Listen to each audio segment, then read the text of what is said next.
Hey guys, Ryan here, and today I'm going to bring you another video in the Type 59-2, this time on Himmelsdorf. This is a map that I feel really suits this tank, and in this game, it's only going to be a couple tier 9s in each team. We actually have an extra one, and I'm going to be putting with Curtis also in this Type 59-2. And the reason this map works is because this tank has reasonable armor, reasonable turret armor, reasonable hull against lower tier tanks and light tanks, and obviously it can side scrape. Now, one thing I didn't notice this game, which is one of the tanks I don't want to see, is an E75. Obviously, it's got really good armor, and it's really fast for a tank that's so well armored. So hopefully I'm not going to have to run into him. You also have 2 artillery, which I know you're thinking it's Himmelsdorf, so, you know, might not be able to hit me, but this is World of Tanks and Artillery we're talking about, they can still hit you.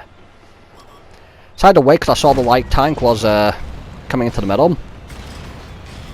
I missed the light tank, and there you go, already actually does hit me. But he's now reloading, and I'm going to wait for this light tank again. Hopefully I won't fuck up the shot this time. Fast APCR, hopefully it'll do me good. And a little high roll of 400. Now I'm kind of side scraping, but I'm not side scraping fully because I am expecting the arty to still be aiming here. Our light tank's actually in the center having a bit of a fight with our T-71. And our Vanguard is actually now getting ganked on by 2 light tanks. Fortunately from this position, I do think I'm already safe.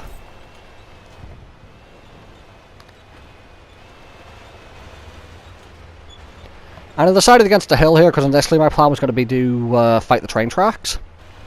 And also, I sometimes like to stay down here to help with the heavy road if need be, where you can see the VK is.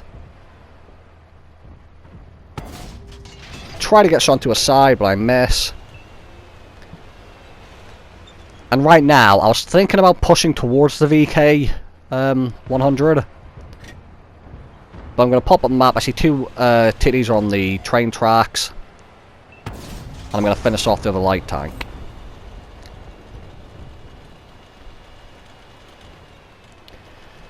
Now, we're still kind of looking even at the moment on both teams. We are a tank down. Our light tank platoon has been demolished.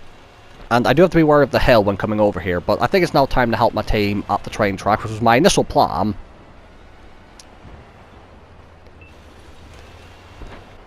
And you see right now I'm playing it kind of safe. Do get a nice shot to the T-43. And now here's a T-49, and he is going to be a pain in my ass. I see him coming around, so I'm going to get ready for him. One shot into him. The equalizer's firing over here, which again is not good. The artillery's being a pain in the ass on Himmelsdorf as always.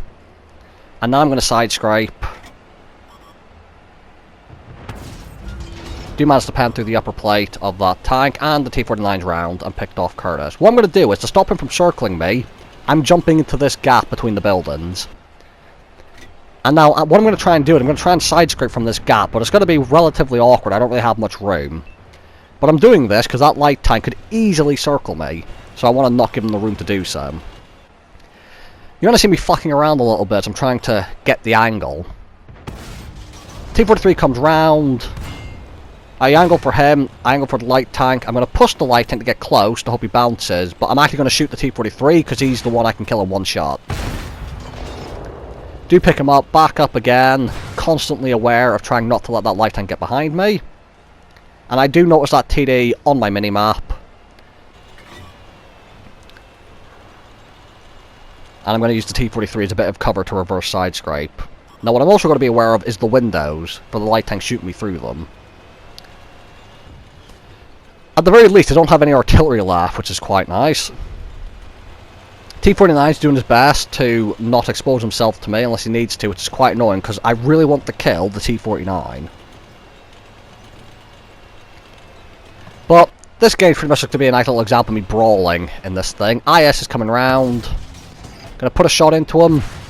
I'm going around because I know the light tank's gonna make his way over now, and because of that, I'm jumping back into the hole.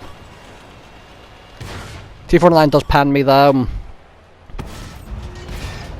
IS bounces, he's got the 100mm. And now they're both on the same side, which is good for me. because I can go back to trying to side scrape. Now, again, I need to finish off the IS first. However, I say that, the artillery's going to come in and provide a pretty good distraction. And what I'm actually going to do is, I decided to ignore the IS to get the T-49. And the reason I did that was because I thought, if I shoot the IS, I'll still need 2 shots for the T-49, whereas if I shot the T-49, he'd be a 1-shot for me. Thankfully, a teammate actually helps me out anyway, and then picks up that tank. 2 heavies are left. I don't know where they're at, because I was focused so heavily on the brawl. So what we're going to see is I'm going to move out and start going to our base, because I think they're up on the hill. And then I'm going to see one get spotted. And it's an almost full health E75, and I see the other one get spotted. So now I have to go try and help my team with the Emil, but the Emil being an autoloader is actually just going to clip the shit out of my team. And at this point, I'm not expecting to be able to do much, because an E75 is something on Himmelsdorf I just cannot beat. He's faster than me. Well, on a small map, I won't be able to run away from him. I'll struggle to pen him.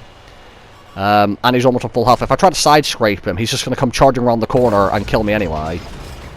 Rather unlucky bounce with hate off the upper plate of an Emil, which is not very strong. I'm going to start running because of the E75.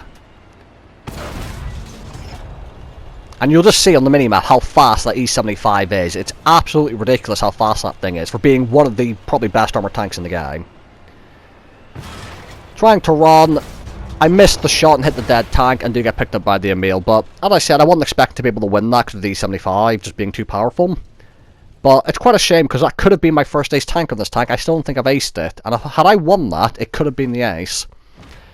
So, nice bit of profit, 136,000, 4,400 damage for the high caliber, first class, 3 kills. But alas, not enough. So, thank you guys for watching. Hope you guys enjoyed the video. And I'll see you all in the next one.